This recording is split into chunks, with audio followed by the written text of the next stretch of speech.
જગદીશભાઈ મહેતા થોડોક ટાઈમ પહેલાં એની ન્યૂઝ ચેનલમાં બોલ્યા હતા કે હવેનું જે ઇલેક્શન આવશે ને એ બહુ જોવાલાયક હશે એમ.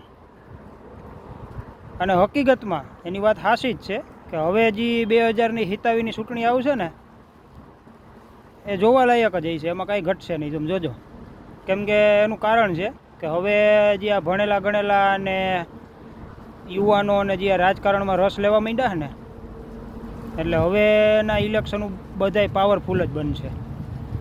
અને હજી તો 2 વર્ષની વાર છે, હજી આપણે બધાએ વિચાર્યું નહીં હોય ને એવા ચહેરા રાજકારણની અંદર આવશે. તમે જોજો તો ખરા.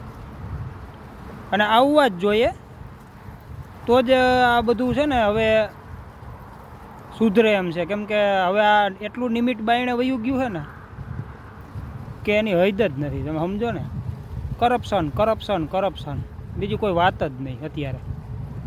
એટલે હવે ધીરે ધીરે જાગૃત થવા માંડ્યા છે અને થવા જ જોઈએ. શું કેવું છે તમારે કહેજો કોમેન્ટમાં પછી.